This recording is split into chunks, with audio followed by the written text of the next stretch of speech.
বন্ধুরা, আমরা চলে এসেছি আজকে গঙ্গারামপুর বিধানসভার বামফ্রন্ট মনোনীত সিপিআইএম প্রার্থী ডক্টর বিপ্লব বর্মন মহাশয়ের সাথে কিছু কথা বলার জন্য। তো নমস্কার।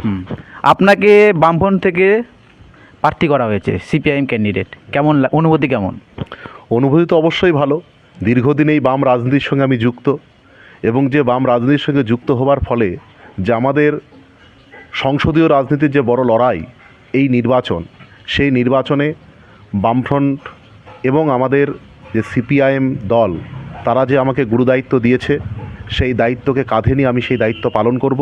এবং সেই সঙ্গে আপামর এবং অগণিত বাম কর্মী সমর্থক সকলের চেষ্টায় সেই লড়াই আমাদের লড়তে হবে। এই জন্য আমার মানসিক দিক থেকে আমি প্রস্তুত, এবং অবশ্যই আমার ভালো লাগছে। আপনাদের গঙ্গা জায়গায় তিনি একজন হেভি ওয়েট ক্যান্ডিডেট, তাকে টক্কর দিতে পারবেন তো? কতটা? অবশ্যই। এখানে হেভিওয়েট কোনো প্রার্থী বলে হয় না, আমাদের হেভিওয়েট হচ্ছে মানুষের ভাষা, মানুষের কথা, মানুষের চাহিদা। আমরা আমাদের যে বামপন্থার পুনর্জাগরণ করতে গেলে আমাদের সাধারণ খেটে খাওয়া মানুষের যে সমস্যা, সেই সমস্যা সমাধান করবার জন্য যে আমাদের চেষ্টা, সেই বিষয়টাকে আমরা মানুষের কাছে তুলে ধরব। আমরা জানি যে আজকে মানুষের সবথেকে বড় চাহিদা হচ্ছে শিক্ষা, স্বাস্থ্য, কর্মসংস্থান, এবং আমাদের বামপন্থীদের লড়াই হচ্ছে রুটি রুজির লড়াই। আমরা বামপন্থীরা শ্রেণী সংগ্রামে বিশ্বাসী। সমাজের যারা পিছিয়ে পড়া খেটে খাওয়া মানুষ, তাদের অধিকার প্রতিষ্ঠা করাই হচ্ছে আমাদের একমাত্র এবং প্রধান লক্ষ্য।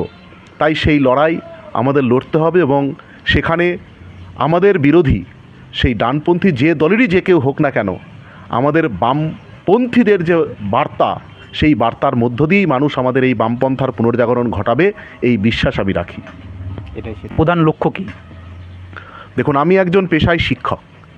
আমি যখন ছাত্র আন্দোলন করতাম, সেই ছাত্র আন্দোলন করতে গিয়ে আমাদের প্রধান দাবি ছিল শিক্ষা নিয়ে দাবি। আমরা সেই সময় মানুষের কাছে তুলে ধরতাম সকলের জন্য শিক্ষা চাই এবং শিক্ষান্তে কাজ চাই। এখন যখন আমি এক এবিটি এর নেতৃত্ব এবং এবিটি এর একজন সদস্য হিসাবেও আমাদের বার্তা হচ্ছে সাধারণের বিদ্যালয় ব্যবস্থাকে রক্ষা করতে হবে। আপনারা দেখছেন যে বিভিন্ন জায়গায় যে আজকে বেসরকারি স্কুলগুলো ব্যাঙের ছাতার মতো গজিয়ে উঠছে। সরকারি শিক্ষা ব্যবস্থা বিগত 15 বছরে ধ্বংসের দিকে ঠেলে দিচ্ছে এই সরকার। আমরা চাই সেই সরকারি যে বিদ্যালয় ব্যবস্থা, সেই ব্যবস্থাকে এমনভাবে পুনর্গঠন করতে হবে যে মানুষ যাতে বেসরকারি শিক্ষা প্রতিষ্ঠান থেকে এই সরকারি শিক্ষা প্রতিষ্ঠানের দিকে তারা মুখ ফিরিয়ে আনে।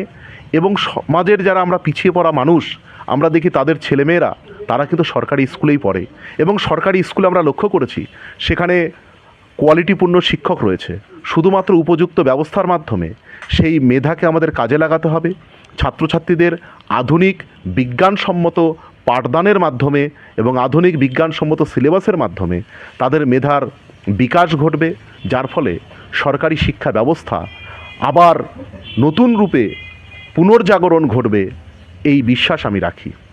কিন্তু দেখা যাচ্ছে ইদানিংকালে মমতা বন্দ্যোপাধ্যায় সমস্ত মহিলাকে লক্ষ্মীর ভাণ্ডার দিচ্ছেন এবং যুবকদের বেকার ভাতা দিচ্ছেন। আপনারা ক্ষমতায় আসলে কী করবেন? দেখুন, লক্ষ্মীর ভাণ্ডার বা বেকার ভাতা সেটা মানুষের একটা সাময়িক স্বস্তি হতে পারে। আমাদের সমাজে আমরা দেখেছি যে এরকম অনেক দরিদ্র মহিলা রয়েছে যাদের নুন আনতে পান্তা ফুরে অবস্থা, তাদের জন্য লক্ষ্মীর ভাণ্ডারের প্রয়োজনীয়তা অবশ্যই রয়েছে। কিন্তু এই লক্ষ্মীর ভাণ্ডার সকলের জন্য উপযুক্ত নয়। আমরা দেখেছি যাদের সচ্ছল অবস্থা, তাদের এই লক্ষ্মীর ভাণ্ডারের প্রয়োজনীয়তা নেই, কিন্তু যারা একেবারে দীন এবং দরিদ্র মানুষ, তাদের জন্য এই লক্ষ্মীর ভাণ্ডারের প্রয়োজনীয়তা আছে। আমরা ক্ষমতায় আসলে এই লক্ষ্মীর ভাণ্ডার যারা পাওয়ার উপযোগী, তাদের জন্য এই লক্ষ্মীর ভাণ্ডার শুধু চালু রাখা নয়, সেই অর্থের পরিমাণকে আরও বৃদ্ধি করব, সেই আশা রাখি।